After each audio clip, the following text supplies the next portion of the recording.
See sai alguse, kui ma olin 19 ja see tundus selline väga lihtne viis kooli kõrvalt hakata midagi tegema ja lisaraha nii-öelda teenima. Päris depressiivseks läheb üksinda olek.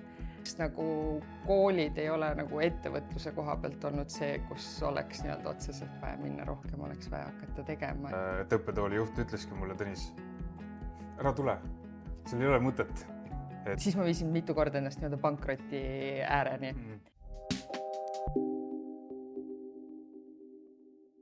Tere tulemast vaatama, kuulama, kes kuidas taaskohäälinguid tarbib, Äristarteri podcasti. Seekord isegi kasutasin sõna podcast, uskumatu. Minu nimi on Tõnis Braunis, olen veebimajutuse partnersuhete juht ja tegelen ka üritusturundusega. Minu tänaseks külaliseks on särav Katre Kulbok, kes on ettevõtja, enesearmastuse coach ja kes on juba aastaid toetanud naisi teekonnal iseendani, võiks nii öelda. Ja. Tal on üle 14 aasta ettevõtluskogemust ja viimased 7 aastat on ta teinud praktilist coachingu tööd, aidates luua siis naistel iseendaga teadlikumat ja hoolivamat suhet. See läheb mulle eriti korda, isiklikult ka, kuigi ma ei ole naine, aga naiste toetamine on minu jaoks olnud pikka aega väga oluline. Katre on inspireerinud juba üle 7000 naise ja neid juhendanud. Katret võib nimetada enesearmastuse ja sisemise muutuse eestkõnelejaks ja Katre on teinud ka Eesti esimese enesearmastuse töövihiku, mille mina olen isegi kunagi ka kinkinud, ma mäletan.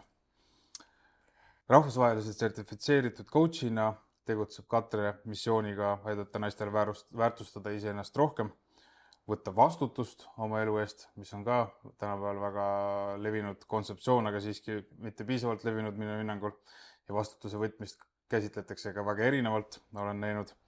Aga eesmärk on ikkagi aidata inimestel jõuda lähemale sellele minale, kes nad siis päriselt on. Mul on väga hea meel sind täna siin tervitada. Tere tulemast, Katre! Aitäh kutsumast ja selle sissejuhatuse eest. Seda oli nii tore kuulda ja nii äge, et sa oled töövihikut kinkinud ja see, et tegelikult kuidas sa naistest rääkisid ja kuidas ma küll veel ei tea, kuidas sa nii-öelda toetad ja mis see isiklik taust seal on, aga see juba, kuidas sa sellest kõnelesid, oli nagu nii meeldiv kuulda. Väga äge. Aitäh! Aitäh selle tagasisidest. Minu jaoks on jah lihtsalt oluline nendesse detailidesse, kust see kõik tuleb siin kontekstis, ma ei lähe, eks ole. Aga hästi lühidalt ma võin selle kokku võtta, et see tuleb suhtest oma emaga ja lapsepõlvest ja sellele tuginedes on lihtsalt, kui ma lapsena olen pidanud võtma vastutust mingites asjades, milleks ma ei ole veel valmis, siis täna ka isana, mehena, sõbrana. Mul on võimalik toetada naisi nende teekonnal selleks, et nemad saaksid siis samamoodi tegeleda nende asjadega, mis nende jaoks on olulised ja keskenduda selleks iseendaks olemisele. Et nii lihtne see ongi. Ma võiks sellest pikalt rääkida, aga... Ja, mul oleks siin kohe palju küsimusi. Ja, aga täna on teised teemad. Täna on teised teemad ja sellest võime teinekord rääkida kuskil mujal teiste mikrofonide ees. Aga esimese asjana tahaks küsida sinu käest, et kuidas sinu ettevõtluse teekond alguse sai? See sai alguse, kui ma olin 19 ja ma olen palgatööl oma elus olnud, ma arvan, kokku kõige rohkem pool aastat. Ja tihtipeale küsitakse, et kas ettevõtlusega on olnud nii-öelda raske alustada, kui sa alustad ikkagi 19-aastaselt, siis see on ääretult lihtne tegelikult, sest sul ei ole mingeid hirme ja sa ei mõtle üle. Ja ma tulen nii-öelda tegelikult ettevõtjate perest ikkagi, et minu vanaisa oli talupidaja, väga suur talupidaja kunagi ja ma nägingi ainult nii-öelda seda talutööd, mis toimus, et ma ei näinud otseselt, et keegi meie pereliikmetest käiks nii-öelda ka palgatööl. Ja seega ma ei osanud sellele isegi ausalt öelda mõelda, et ma arvan, et juba noorena ma mõtlesin mingeid erinevaid ideid, mida saaks nii-öelda ise teha. Aga ma ise alustasin ettevõtlusega 19-aastaselt ja ma hakkasin tegema ripsmepikendusi.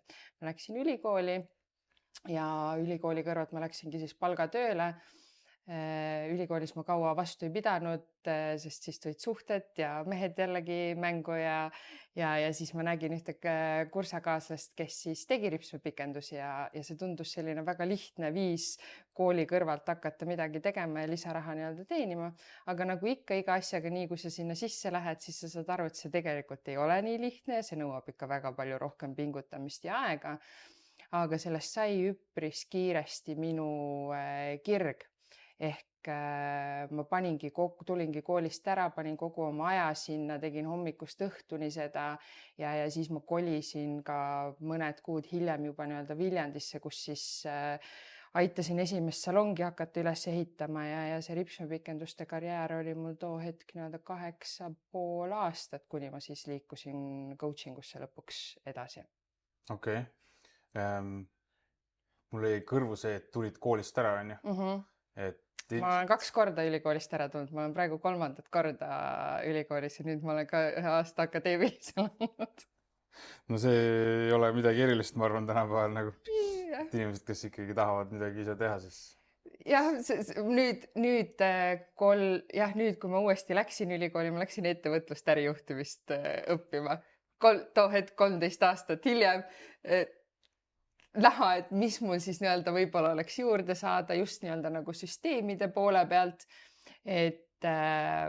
Aga minu jaoks nagu koolid ei ole nagu ettevõtluse koha pealt olnud see, kus oleks nii-öelda otseselt vaja minna, rohkem oleks vaja hakata tegema ja siis õppida, kui nüüd ma käin kogu aeg õpin midagi ja ei tee, mis on enam.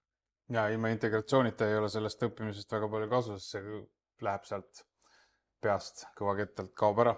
Aga kuhu ma nagu suunan sellega, võib-olla oma küsimust on see, et minu jaoks juba tekib esimene väljakutse koht sellega seoses, et see koolist nii-öelda ära tulemine võib kaasa tuua mingisugust, ma ei tea, välist negatiivset tagasisidet ühest küljest, eks ole, võib-olla ükskõik, kas see on siis vanematelt ja sõpradelt või kellelt iganes, mis omakorda lisab koormust sellele, mis ettevõtluse enda sees olevad väljakutsed on.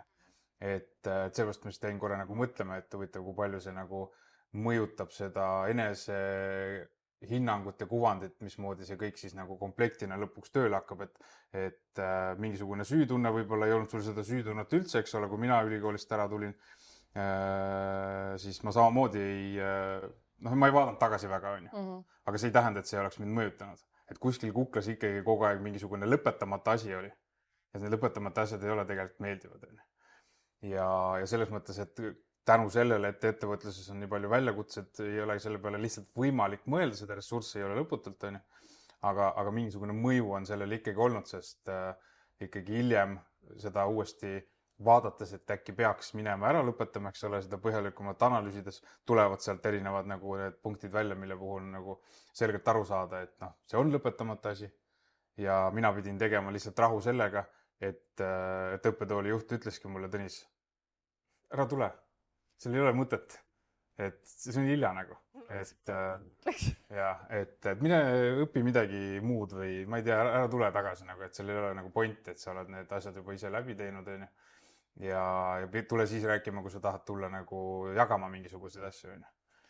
Ma arvan, et siuke natuke sellist mingit sügavat häbitunnet sellega käib kaasas, vähemalt minu enda jaoks aja jooksul, et kui puutud mingite seltskondade või inimestega kokku, see olenebki nüüd mis keskkondades, et vahel on nagu see tuleb lihtsalt, et ma ei ole piisavalt tark või teadlik, et see on nagu kuskil nii-öelda sees, minul nii-öelda siiamaani, aga ma tean seda ja ma ei lase takistada ja ma teen sellega teadlikult nii-öelda tööd enda jaoks, kui on vajadust, aga tol hetkel täpselt ongi see, et kuna sai koheselt pea ees sinna sisse sukeldatud, siis ei olnud nagu väga palju aega mõelda otseselt kõigele, aga eks ma pere poolt tol hetkel oma vanaema poolt sain ikka, et millal sa nüüd normaalsele tööle lähed ja hakkad nagu normaalset raha teenima, kuni sinnamaani, kuni ma hakkasin teenima ja siis hakati minu käest raha küsima ja siis oldi vait nii-öelda. Et eks nagu seda oli, aga jah, selles hetkes 19-aastaselt, 20-selt sa olid selles ilumaailmas ehk sa olid ümbritsetud sarnastest inimestest, ei olnud nii palju aega mõelda mingi ülikoolile ja mingi jätmata tol hetkel, et see on pigem nagu aja jooksul hiljem tulnud, kus sa näed, et mõned inimesed väärtustavad nagu seda, et sa oled nii-öelda ülikoolis käinud ja siis sa nagu mõtled, okei, et aga kuhu see sind on nagu viinud või mis see andnud on. Et pigem on see nagu rohkem hilisemas eas tulnud. Miks mind see lihtsalt kõnetab, on see, et see koht, see aeg, see nii-öelda noorus või hiline noorus või kuidas iganes seda öelda, on oma hirmude vähesuse poolest, nagu sa ise mainisid, selles mõttes nagu kuldaeg, et sul ei pruugi mitte mingit teadmisi olla, aga sul on seda energiat, seda tuhk teha, joosta nagu nui neljaks, on ju. Ilmselt koperdad rohkem, sellepärast, et ei tea ööd ega mütsigi, aga seda energiat endas leida, siis võib-olla, ma ei tea, 40-aastaselt, eks ole, on oluliselt keerulisem. Et siis on kõik need hirmud, kõik need sisulised takistused, energiat on mingis mõttes nagu vähem, eks ole. Et just eile vist kuskilt lugesin ka seda, et mingi siuke pealkiri oli, et keegi ei räägi sellest, millised on nagu need nõrgad küljed noorena ettevõtluse alustamisel, on ju.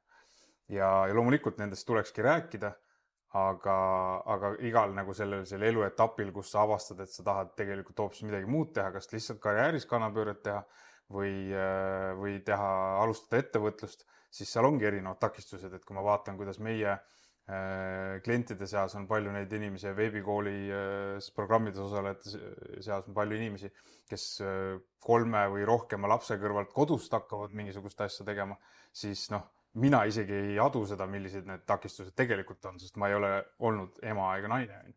Et need takistused või nüansse või mingisuguseid nõrku kohti on kogu aeg.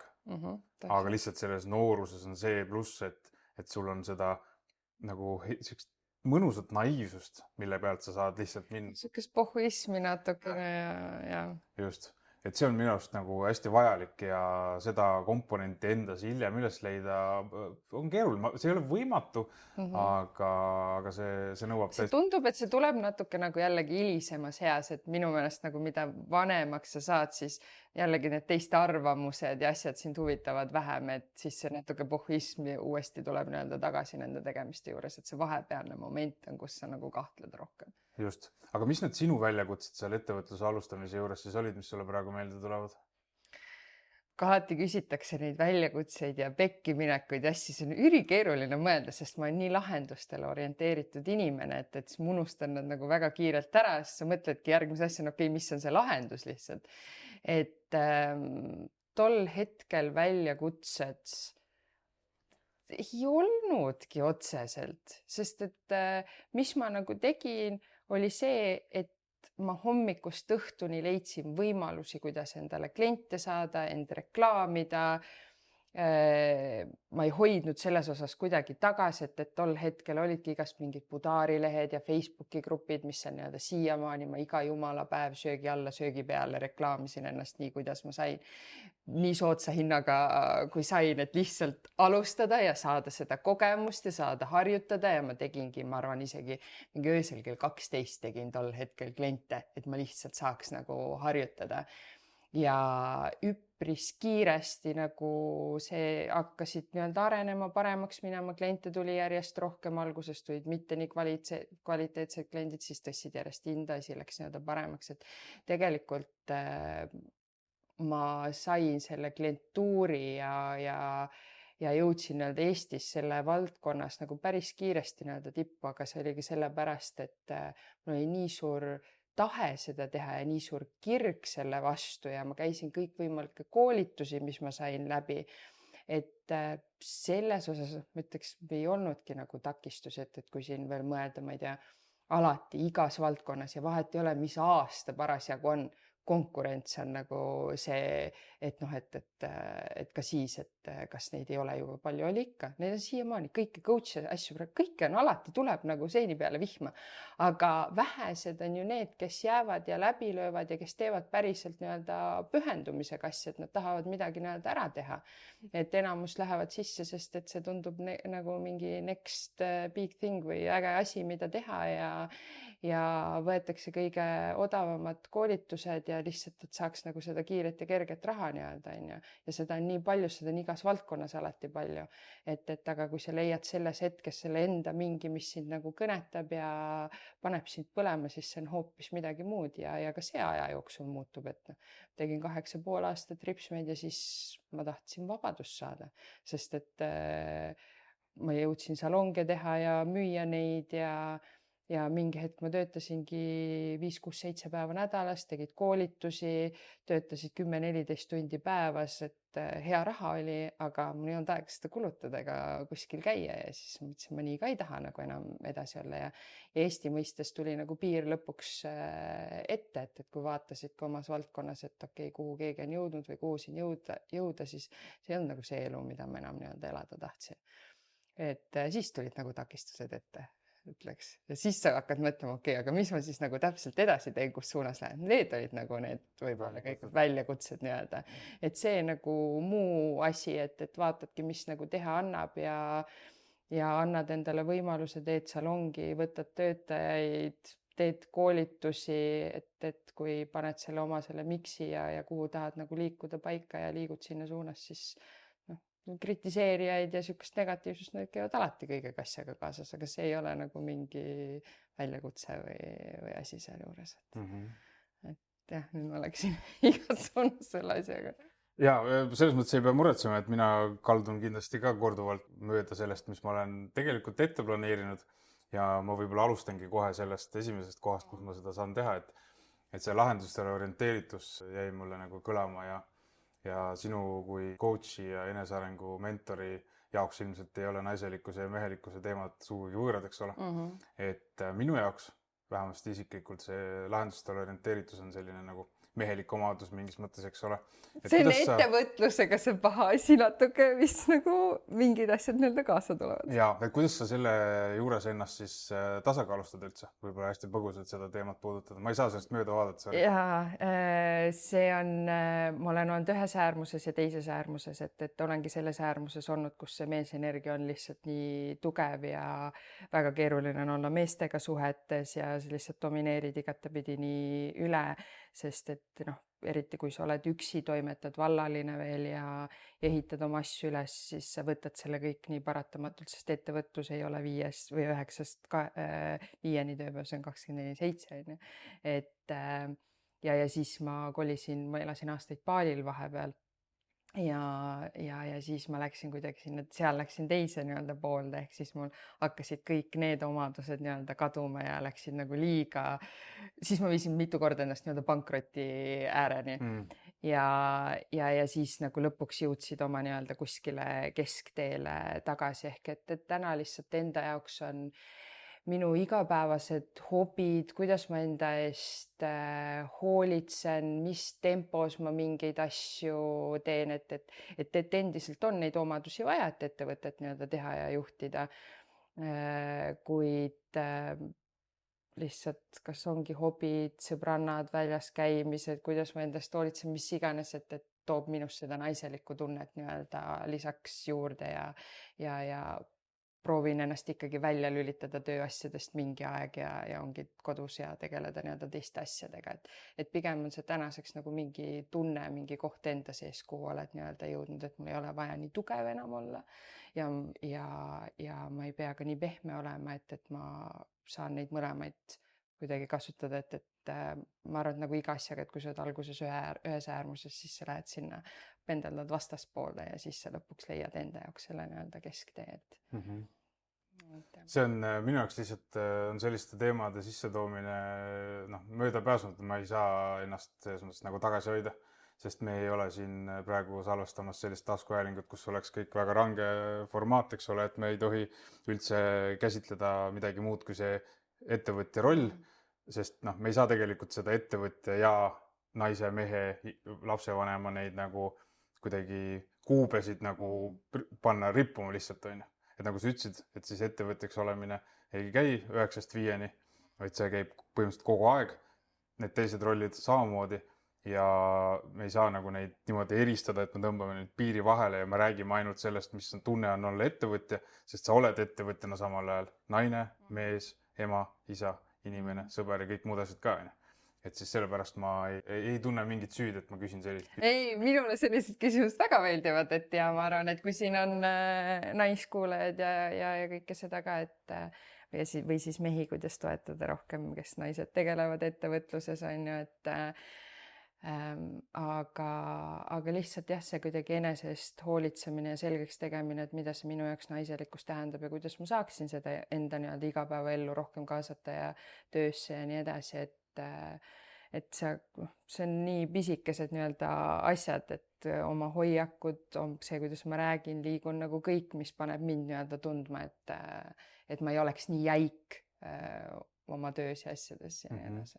Absoluutselt jah, sest inimsuhted on ju niikuinii osa sellest ettevõtlusest ka, et kas nad on mingisugused partnerlussuhted või äris või on need mingisugused kliendisuhted. Seal igal pool on ikkagi vaja olla inimene ees ja siis tuleb see ettevõtja mindset nagu ikkagi järgi, on ju. Et niimoodi luuakse sellised suhted, millel on ka mingisugused ärilised tulemused. Aga kliendisuhetest rääkides, kust sa esimesed kliendid siis leidsid? Sa nagu põgusalt seda mainisid, aga kui sa seda nagu eraldi välja tooksid, et kus need päris esimesed kliendid tulid? Oligi, tol hetkel oli mingi buduaarileht, kus müüdi igasugu asju ja kus siis iluteenindajaid said oma teenuseid välja panna, seal reklaamisin ja peamine, mis on siiamaani, on Facebooki grupid, kus on need igas linnas, igal pool on erinevad iluteenindajate nii-öelda grupid ja see oli, need olid kohad, kus ma hakkasin söögi alla, söögi peale kogu aeg, iga päev postitama enda reklaame. Et tänagi, kui näen iluvaldkonnas, kes nii-öelda alustavad ja kellega vahel teen nii-öelda koostööd, et siis nagu kardetakse seda, et kuidas ma nüüd reklaamin iga päev, panen nagu sinna inimeste ette ja ma ei tea, samad inimesed näevad või nii, et aga tegelikult tuleb sinna kogu aeg uusi inimesi juurde ja kõik inimesed ei ole kogu aeg seal gruppides, et see tõi minu peamised nii-öelda kliendid. Ja see, et paned oma töödest ja asjadest, ilumaailmas väga lihtne, sa paned oma töödest asjadest nii-öelda pilte juurde. Alguses paned väga odava hinna, et sa saaksid need kliendid ette, sa tead, et sa ei saa seda kvaliteetset klienti, aga sa tead, et sa saad harjutada.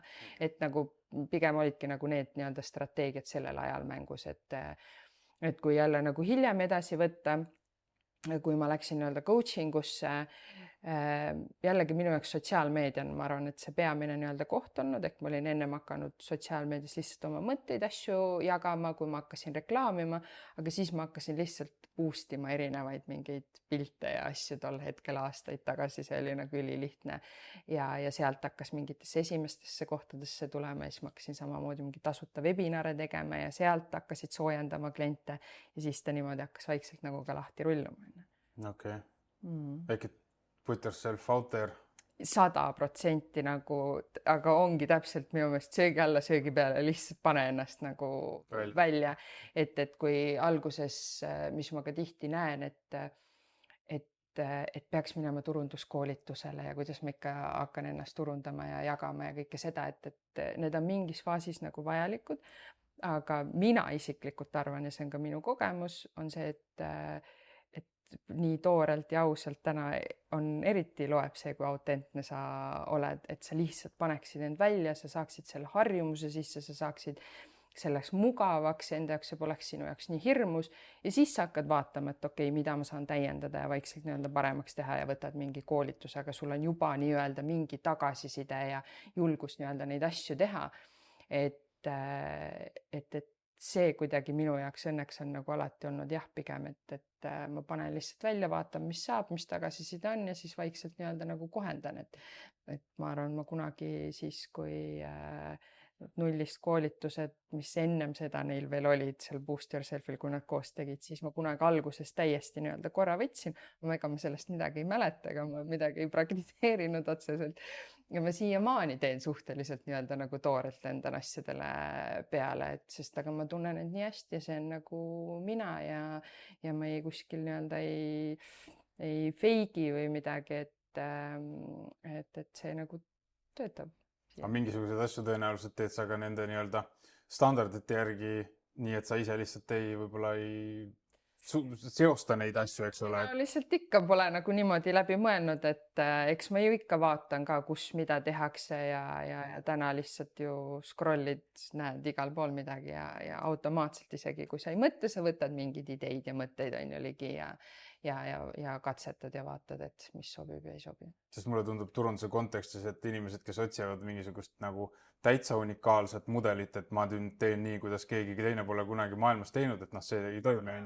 Et seal nagu see kopeerimine ongi nagu baas või see vundament on kopeerida ja siis sinna otsa laduda need muud komponendid nagu ehedus ja siis kogu see väärtusloome ka. Kui väärtust ei loo, siis kedagi ei huvita. Siis lõppkokkuvõttes sa teed seda asja ikka enda moodi, sest sa oled ju täiesti unikaalne inimene, et ilmselgelt me võtame kõigilt mingeid asju, kõik, mida ma õpetan, ei ole ka minu loodud ja ma olen ju käinud koolitustel, ma loen, ma jälgin ja sealt tuleb minu versioon nii-öelda asjadest kokku, et kui jälle inimesed otsivad, et mis on see nagu uus eriline asi või ma hakka ennem tegema, kui ma ei tea, mõtlengi mingi oma nurga välja või asja, et see kõik tuleb nii-öelda ajaga ja paratamatult sa võtad teistelt ikkagi asju ja hakkad selle järgi tegema ikka.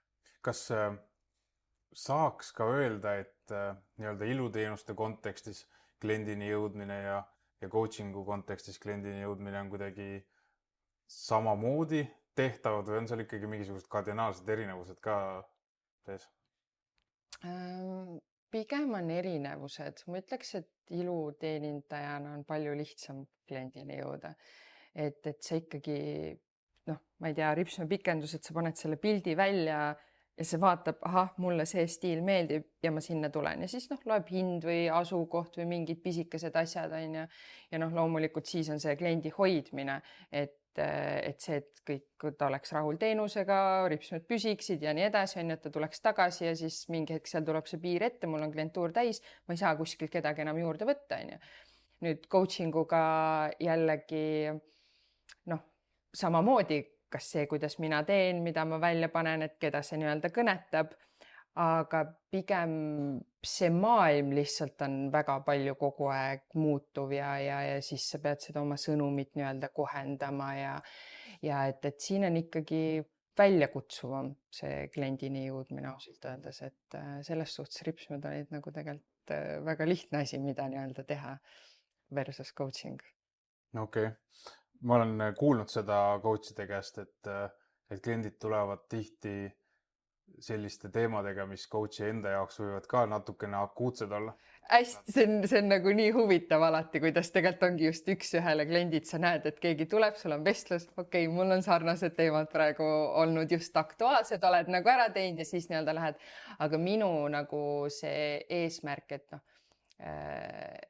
et oleks võib-olla üks-ühele klient rohkem teeksin, oleks need lähenemised teised, aga minul on mass.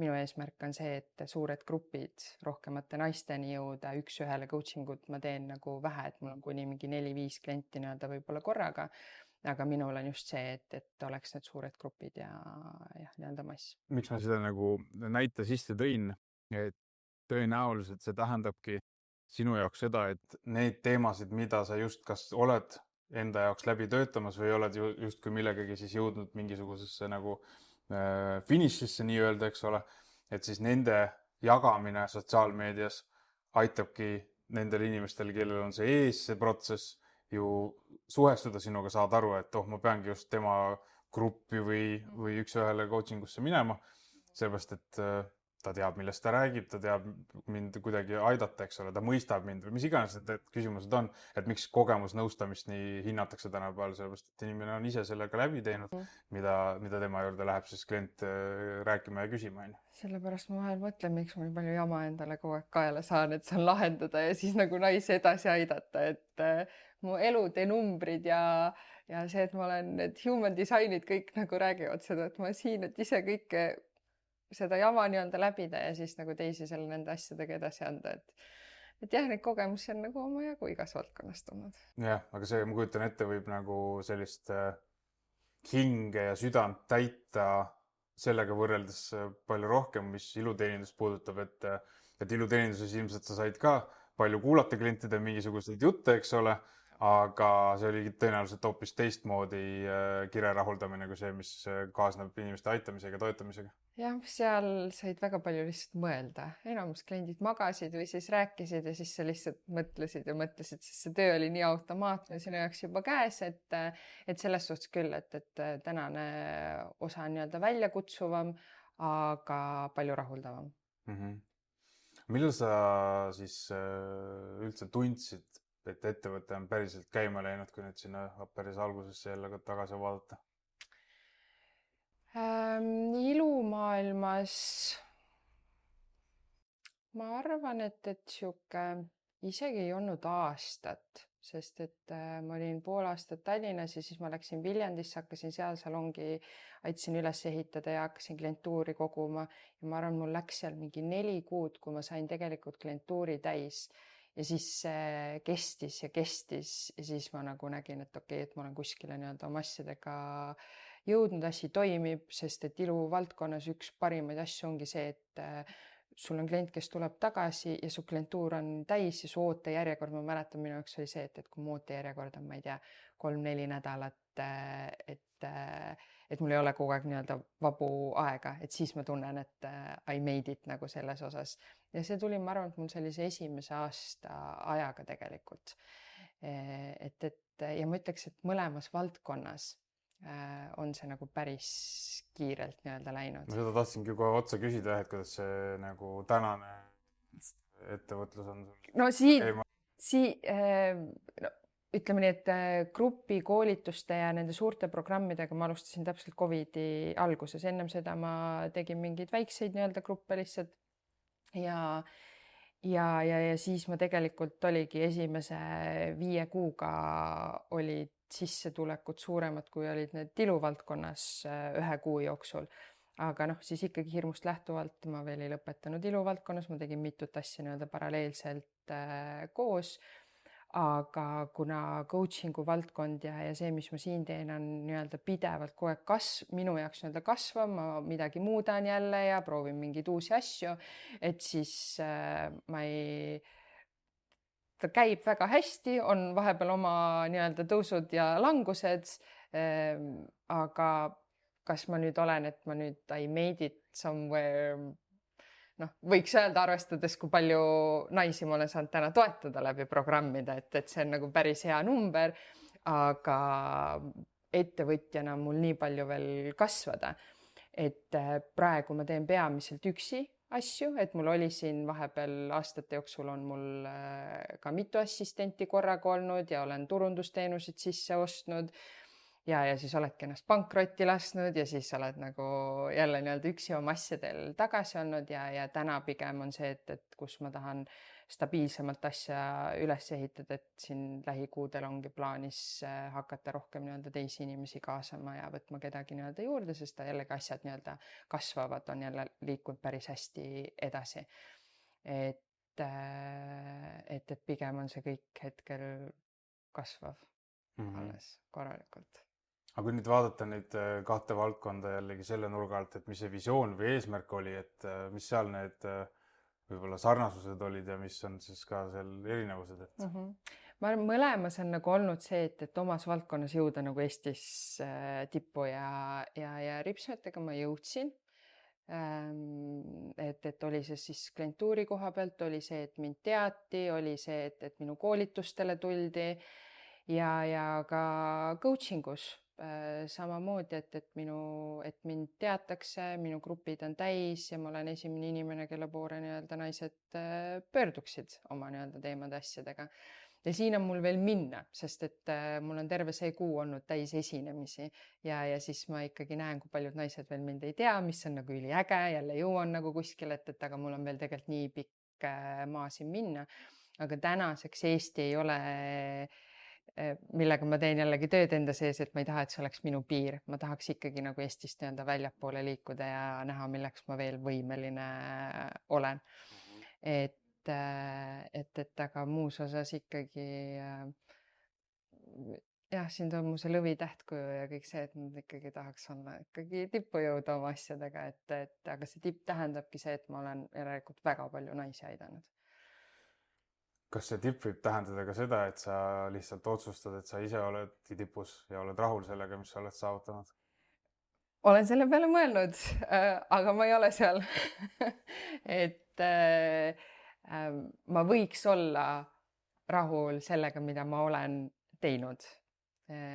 Kuid ma näen, kui palju siin on potentsiaali minus endas ja turus ja inimestes, et kelleni mul saan veel jõuda, seega see on see üks asi, mis mind drive'ib edasi.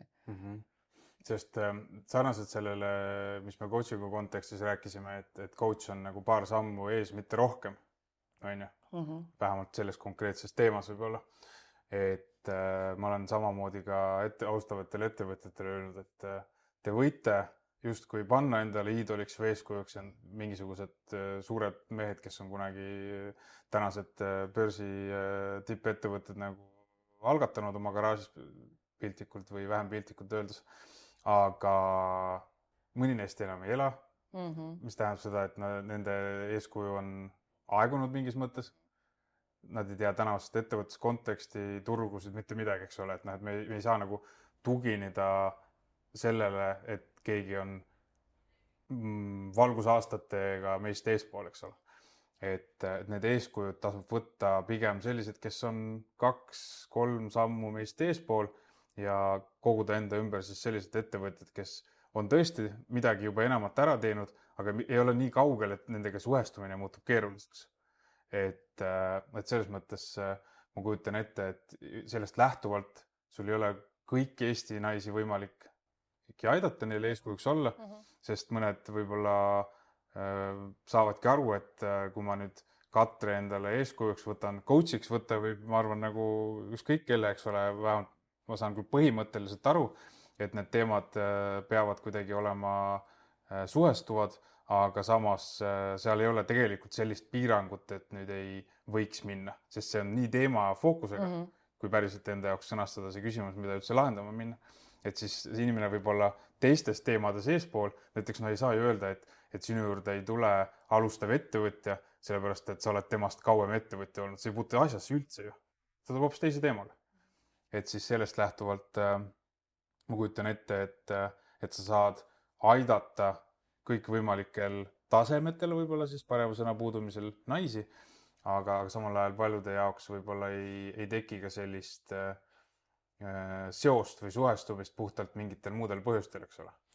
Jah, aga vaat see ongi nagu äge olnud, et kuna ma olen selles nii tükk aega juba olnud ja end välja pannud ja jaganud, siis on naisi, kes on vaadanud mind 5-6 aastat tagasi, nad ei ole veel koolitustele tulnud ja siis nad on nüüd tulnud, sest nüüd on midagi nende jaoks ära klikkinud. Just. Ja seega minu eesmärk on see, et ma olen siin, ma teen oma asja ja paraku varem või hiljem keegi ikkagi nad kuidagi mingit viisi minu juurde tulevad, sest ma teen ka nii laia ampluaaga neid asju ja järjest erinevaid nii-öelda võimalusi loon, kas see on siis koolituste näol või mingid muud kokkusaamisviisid, aga kuidagi ma ikkagi lõpuks nendega kohtun. Jah, just alles see nädal keegi ütles ka, et tal vist rekord oli see, et 7 aastat läks müügiks aega.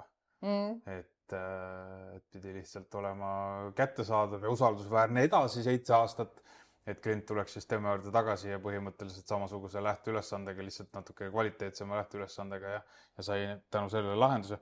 Sa mainisid, et seda coachingu asja sa oled nüüd teinud üksinda, eks ole? Jah, on and off nii-öelda on mul mingid abilisi vahepeal olnud. Ja, no siis ikkagi pigem üksi. Ja. Et kas ilu iluteeninduse kontekstis sa mainisid, et sa Viljandis salongi ehitasid, et kas sa seal jõudsid tunda kunagi ennast osana meeskonnast ka mingites projektides? Mul oli siis, et Viljandisse ma läksin, ma aitasin alustavat salongi üles ehitada ja siis ma tulin 3 aastat hiljem Tallinnasse, siis ma tegin siin oma salongi täiesti ja võtsin nagu endale sinna rentnikud.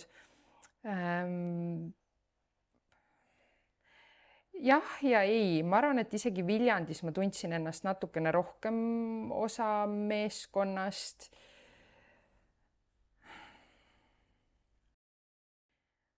Kuidas sa nagu ütleksid enda kogemusele tuginedes siis, et kui oluline sinu jaoks on meeskonna olemasolu, et kas meeskond on meeskond selle otseses mõttes, nagu mina seda tõlgendan, et külg külje kõrval tehakse mingisuguseid asju ära või meeskond võibki olla siis ka abilised, nagu sa sõnastasid, eks ole, et tegelikult on ju mõlemad õiged. Ma ei ole saanud seda õiget tunnet, ma arvan, veel tunda päriselt. Et seal sa olid lihtsalt, kõik tegid oma nii-öelda tööd ja sa lihtsalt aitasid seda asja nagu juhtida. Ja siis edasi minnes nagu coaching, kus mul on olnud momente, kus päris depressiivseks läheb üksinda olek. Et ja saadki aru, et üksi ka nagu päris ei saa ja rääkimata sellest, et mida suuremaks ikkagi tahad kasvada, mingi hetk need piirid tulevad ette paratamatult. Ja nii palju, kui ma olen kaasanud, siis tol hetkel ma pole ise nii teadlik olnud, et üks asi, mida ma esimesel aastal ülikoolis õppisin, on see, et ma ei sobi juhiks. Ma olen visionäär. Ma olen see, kes saab sellest suurest pildist aru ja liigub selle suunas, aga see, et ma hakkan inimesi nagu juhtima, see ei ole nii-öelda minu teema. Ja see oli nagu minu jaoks õppimise koht, et kuidas ma siiamaani võib-olla olen koostööd mingite inimestega nii-öelda teinud ja seda muuta. Et ma kindlasti üks eesmärk on edaspidi oma ettevõtet siiski kasvatada nii, et ma saaksin selle pisikese meeskonna tekitada endale, sest ma tahaks nagu tunda ja näha, mida see endast nii-öelda rohkem kujutab, et mul natuke see kogemus veel nii-öelda puudub. See juhi ja visionääri ühte komplekti surumine minu arust ei ole ka väga hea mõte, kui ma mõtlen inimeste peale, keda ma tean, kes on püüdnud seda minu jaoks 2 eraldi rolli täita, et juhilt oodatakse justkui seda, et ta on visionäär. Ja samal ajal peab ta siis kuidagi nagu juhtima kõikvõimalikke protsesse ja nii edasi.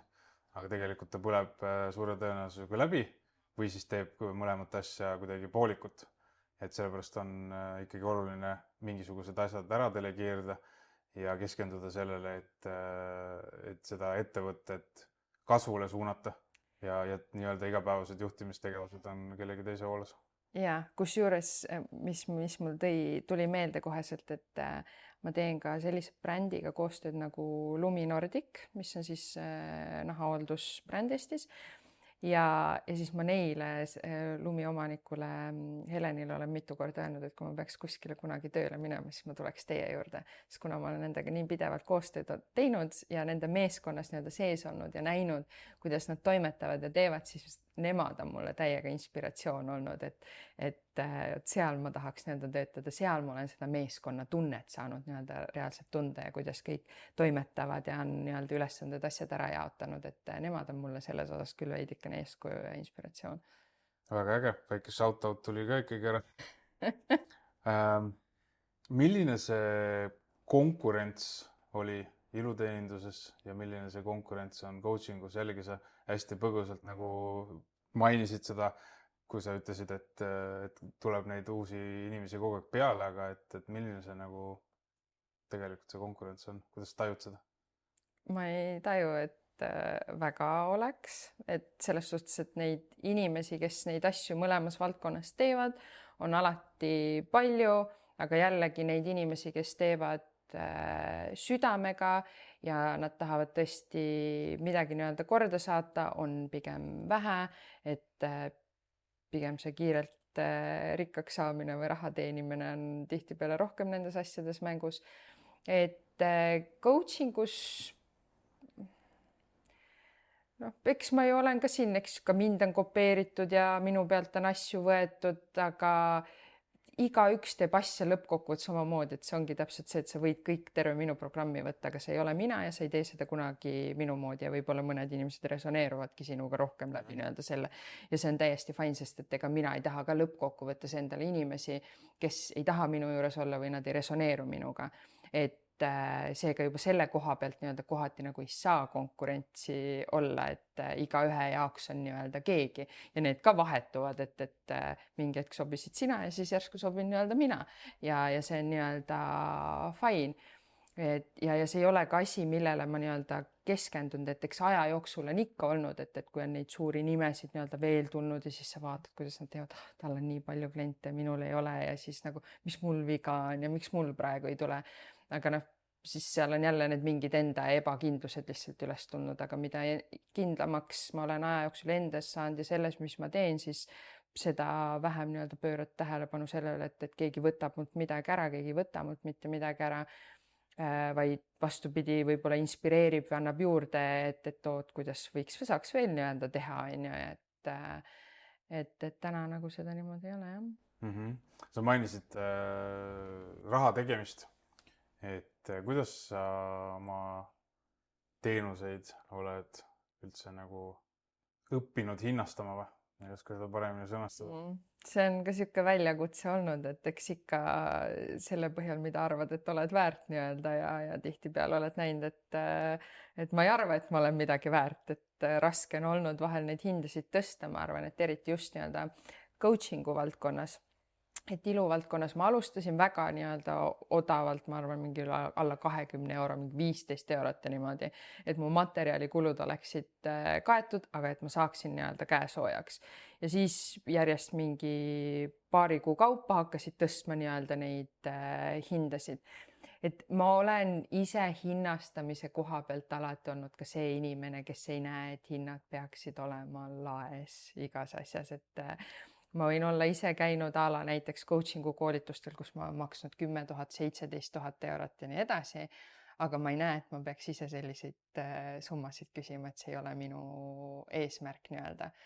Aga vastavalt sellele ma ehitan ka oma strateegiat nii-öelda üles, et kuidas siis ikkagi ka ise nii-öelda teenida, aga ka coaching'u koha pealt kas või need grupiprogrammid, jällegi, eks ma olen aja jooksul teistelt coachidelt saanud, et miks sa ei küsi rohkem ja sa võiksid sellest rohkem küsida ja nii edasi ja eks ma olen oma hindasid nii-öelda tõstnud ka, aga minu eesmärk on jõuda võimalikult paljude naisteni ehk mass, mul ei ole, minu eesmärk ei ole väikesed grupid, minu eesmärk ei ole üks-ühele coaching ja mul on ka missioon seal taga ja see, ma ei ole pidanud nagu pettuma selles, et mu teenistus on siiski väga hea.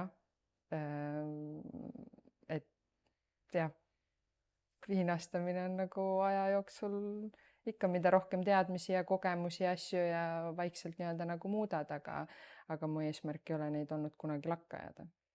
Aga kui nüüd kuulaja või vaataja tahaks ikkagi kuidagi nagu kuulda midagi sellist, et Katre soovitas mul, ma ei tea, võtta selline hoiak, et kuidas sa selle hoiaku siis sõnastaksid, et ma näiteks spekuleerin, et ikkagi nagu alla selle, et sa tuled nagu äriliselt toime, kindlasti ei tohiks küsida, et kõik su võimalikud kulud tuleks saada kaetud ja toit peaks ka laual olema.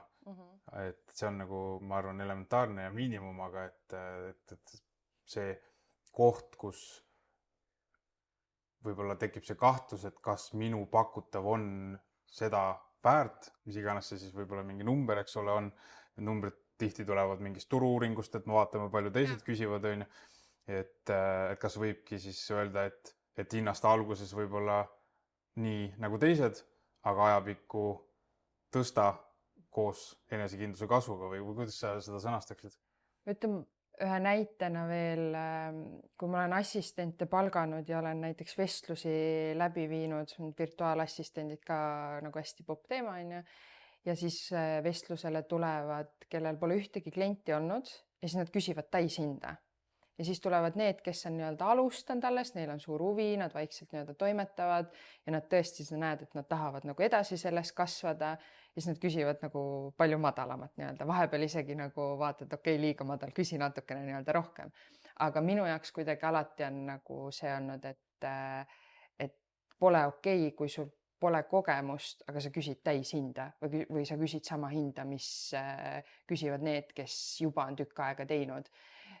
See lihtsalt ei ole okei, et pigem alustadki natukene väiksema summaga, et sa saad seda kogemust juba natukene, aga siis lähevad mõned kuud mööda, sa juba hakkad vaikselt tõstma. Aga seda tegelikult inimesed hakkavad rohkem tahtma, sest et seal on jälle see psühholoogiline mäng lihtsalt, et on kõrgem hind, siis inimesed järsku nagu, et siis see peab nagu mingi eriti nii-öelda väärtuslik olema, sest ega ma oma nende grupiprogrammidega olen ka saanud seda, et noh, aja jooksul, kui olid veel soodsamad hinnad, et no see ei saa olla hea, see on nagu liiga soodne nii-öelda. Aga siis mõni teeb läbi, saab aru, et on jah, sihuke õpetab väga enda väärtust tegelikult, mitte enda väärtust, aga just seda, mis ma pakun nii-öelda. Selle enda loodava väärtust. Ja selles mõttes on hea, et siit joonistus see psühholoogiline efekt ka välja, eks. Ja teine asi, mida ma pakuks välja, on mõõdikuna pakuks välja, on siis võib-olla see täiskalender ka, et kui kalender on täis, siis võib-olla on ka aeg natukene seda õhku sinna tegid. Ilumaailmas see käib nagu eriti, et tahad, et inimesi järjest tuleb peale, tahavad, siis sa tõstad jälle hinda, aga siis sa näedki, okei, sealt kukkuski ainult nagu paar tükki ära, et nad ikkagi nii-öelda tegelikult käivad edasi, et see ei ole nagu nii suur takistus, jah. Me oleme väljakutsetest täna saanud rääkida. Mis täna on sinu suurim väljakutse? Hea küsimus. Jällegi väga raske öelda, sest ei keskendu nendele nii palju. Aga võib-olla sihuke väljakutse ongi siit nagu hüppamine järgmisele tasemele praegu. Et ma olen nii kaua neid grupiprogramme teinud ja siit edasi mul ongi plaanis natuke seda süsteemi muuta ja nüüd hakata kaasama ka teisi inimesi, et päriselt nagu asja hakata rohkem edasi viima ja kasvatama. See pidi ja teine on see, et Eestis ka väljapoole hakata liikuma. Et siin ma tunnen, et ma olen täiesti nagu nullis nii-öelda tagasi. Et ma arvan, et need on nii-öelda, sest jah, see uus etapp jällegi ma ei tea, mis ootab, ma ei tea täpselt, kuidas seda nii-öelda teha.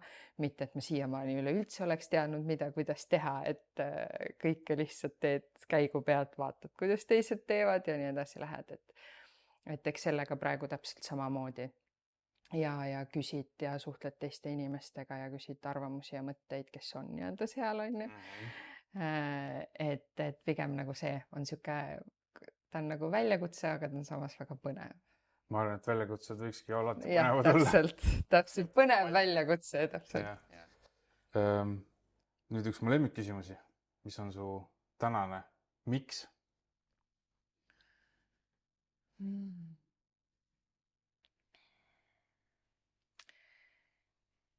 Minu tänane miks on, ma arvan, et see, mis on nii-öelda kogu selle aja need aastad tegelikult saatnud. Ja siin on nagu paar kohta, et on sihuke isiklikum ja nii-öelda tööalasem, aga et võimalikult paljud naised elaksid seda elu, mida nad tahavad elada ja oleksid need, kes nad olla tahavad, sest tulles ise selle koha pealt, kus sa ei tea, kes sa oled, mida sa tahad ja sa ei tunne end kunagi piisavana. Ja sa oled neid asju enda jaoks muutnud ja sa näed, mis su ümber toimub ja lihtsalt ma tahaks nii palju kui võimalik seda naisteni viia ja neid selles nii-öelda toetada. Et see on see põhjus, miks ma nagu seda kõike teen ja see on nii tänuväärne tunne, kui sa näed, et sa oled saanud kedagi selle koha pealt aidata. Et mis saaks nagu elus ägedam olla, kui sul on see oma missioon ja sa liigud selle suunas ja see paneb sind nii-öelda põlema, ehk see on nagu see üks asi. Ja kui ma mõtlen, et ma olen 90 ja ma vaatan ajale tagasi, siis ma ei taha mõelda, et ma jätsin midagi tegemata sellepärast, et ma kartsin. Ja see on nagu üks asi, et ma elan ühe korra ja ma tahan näha, milleks ma võimeline siin elus olen.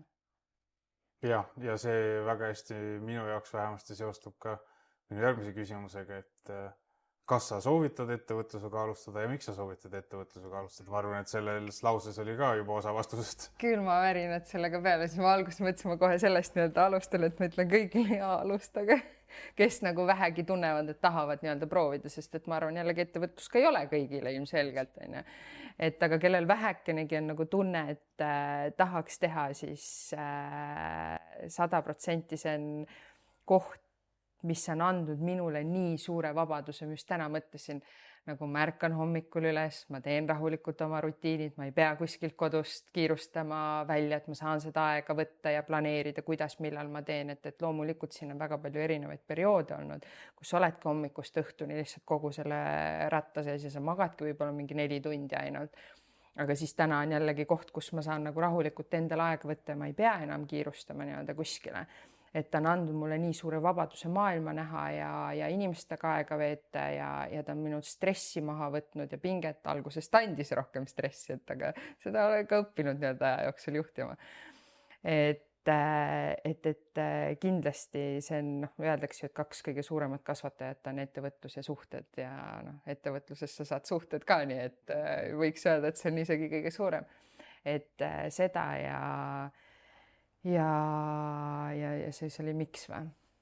Miks sa soovitad jah, aga ma arvan, et sa sellele selles mõttes ju vastasid siin igakülgselt juba ära, et ma pigem pigistaks sinust veel välja siia lõppu 3 soovitust alustavale ettevõtjale, mis võib-olla siis sa aitaksid selle episoodi lõppedes minna kohe hakata midagi selle poole samme astuma. Ma arvan, et need kõik mõtted käisid siit läbi, et üks ongi see, et panna lihtsalt end välja. Lihtsalt hakata rääkima sellest, mis sind kõnetab, mis sind huvitab, mida sa teha tahad, et tihtipeale ongi, et sa ei pea kohe selle ettevõtte asjaga alustama, aga täna me kasutame tihtipeale kõik sotsiaalmeediat jagamisteks, et lihtsalt pane välja oma mõtteid, hakka rääkima nagu sellest asjast ja ole võimalikult autentselt nii-öelda sina, et jah, sa võtad inspiratsiooni, aga mitte, et me nii-öelda kopeerime kedagi. Siis ümbritse nagu, mida aastad edasi, seda rohkem näed seda, et see keskkond ja need inimesed su ümber, kas need viivad sind edasi või tõmbavad sind tagasi üks kahest. Ja täpselt see, et kes on juba paar sammu ees, et kelle käest sa lähed arvamusi ja nõuandeid ja kõike nii-öelda küsima, et aga see keskkond, inimesed järgmisena, kes sind julgustavad neid samme nii-öelda tegema, kes ei pane sind kahtlema, et kas sa ikka peaksid tegema, loeb ääretult palju. Ja siis see, et sa hoiad oma miksi kogu aeg endaga kaasas ja võimalikult nähtaval kohal, sest et nii palju tuleb neid momente, kus sa nagu kahtled, kas ma ikka peaksin seda tegema, kas see ikka on minu jaoks nii-öelda õige. Aga see miks on ikkagi see, mis aitab päris palju nii-öelda edasi ja see oskus vaadata nagu tagasi ka, mis on toimunud ja mida ma olen teinud juba elus, et panna end välja, ümbritseda ennast toetavate inimestega ja teha selgeks oma miks ja hoida see endaga nagu alati kaasas. Väga jah. Ma usun, et siit sai julgustust kindlasti. Me oleme Rahvaraamatu Literaadi Telliskivi kohviku, restorani, veinisaalis ja ümbritsetud sadadest raamatutest.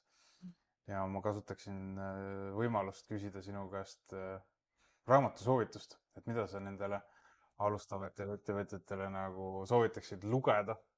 See on üks keerulisemaid küsimusi.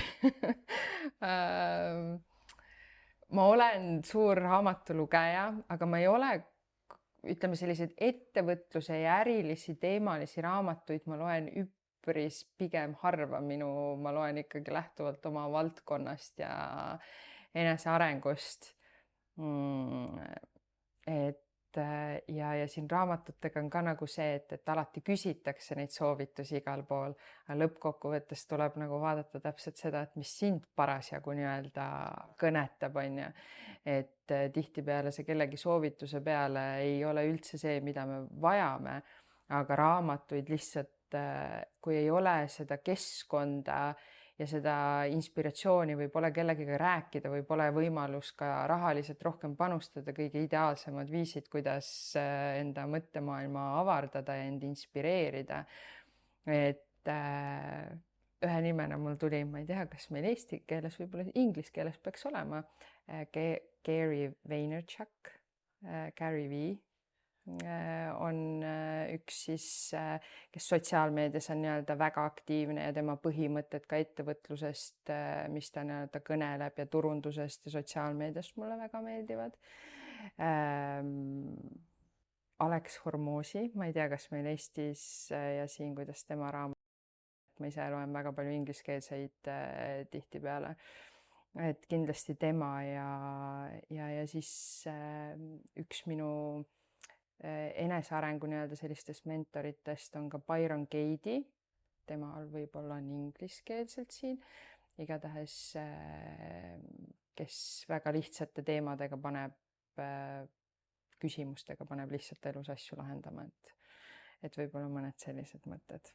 Ja, minu teada Rahvaraamatu e-poest saab ingliskeelset kirjandust päris laias valikus tellida ka, et koha peal paljusid ei ole, aga mina vähemasti olen saanud tellida ja tuleb kiirelt kohale ka, et sellepärast ei pea üldse muretsema.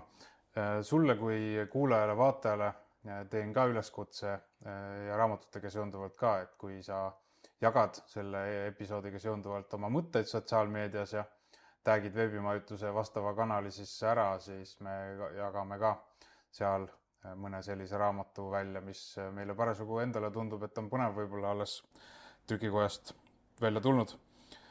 Kuidas sinuga saab pärast selle episoodi kuulamist siis nii-öelda ühendust, mis kanalitesse soovitad ennast jälgida? Kõige rohkem ikkagi Instagramist, Katre Kulbok, et seal ma olen kõige aktiivsem, vaikselt TikTokis, koduleht on katrekulbok.com, aga Instagram on peamine, jah. Okei, väga äge. Siis üleskutse on lihtne. Jälgid veebimajutust, jälgid Katre Kulbokit ja juba oled aplausi ära teeninud. Aitäh sulle, Katre, et sa tulid täna minuga siia vestlema ja loodetavasti me kohtume varsti jälle. Aitäh kutsumast. Aitäh sulle, kes sa oled kuulanud ja vaadanud ja naudi ettevõtlust või sellega alustamist. Tšau.